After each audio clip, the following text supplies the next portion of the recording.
नमस्कार. न्यूज लोकशाहीसाठी आपले स्वागत आहे. निंबराज सूर्यवंशी लातूर प्रतिनिधी यांच्याकडून मिळालेले बातमीपत्र आपण बघत आहात.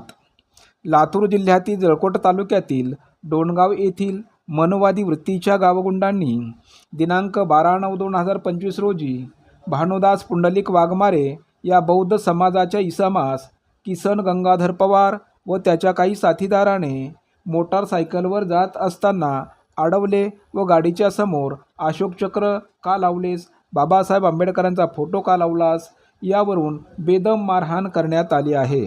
मनवादी वृत्तीच्या गावगुंडांनी भानुदास वाघमारे यांच्या घरी जाऊन देखील वाघमारेच्या पत्नीस व मुलास मारहाण केली आहे. महारड्यांनो, गाडीवर चक्र, जय भीम असे काही लावायचे नाही, नाहीतर तुमचा कायमचा कार्यक्रम करून टाकू, अशी धमकी सदर गुंड प्रवृत्तीच्या टोळक्यांनी दिली आहे. मनवादी वृत्तीचे गावगुंड यावरच थांबले नाही तर त्यांनी वाघमारे परिवाराला व बौद्ध समाजाला दुकानात येण्यास बंदी घातली आहे, गिरणीत येण्यास बंदी घातली आहे, जनावरे चारण्यास बंदी घातली आहे. सदर गुन्ह्याची तक्रार माननीय तहसीलदार तालुका जळकोट व DYSP तालुका जळकोट यांच्याकडे केली आहे, पण कोणतीही ठोस कारवाई झाली नाही असे फिर्यादीचे म्हणणे आहे. वाघमारे कुटुंबाला सहकार्य करण्यासाठी लातूर जिल्ह्यातील मानवी हक्क अभियानचे नेते व कार्यकर्ते धावून आले आहेत. तक्रार नोंद होऊन देखील सर्व आरोपी मोकाट फिरत आहेत. आरोपीपासून वाघमारे कुटुंबाच्या जीवाला धोका निर्माण झालेला आहे.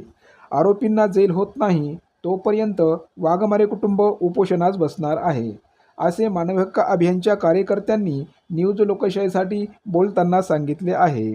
न्यूज लोकशाहीसाठी लातूर प्रतिनिधी निंबराज सूर्यवंशी, मुख्य संपादक रमेश गणकवार, निवासी संपादक हरीश वानखेडे, नाशिक. अशाच आमच्या नवीन बातम्या बघण्यासाठी आमच्या यूट्यूब चॅनलला सबस्क्राईब करा व बेल आयकॉनला क्लिक करायला विसरू नका. धन्यवाद.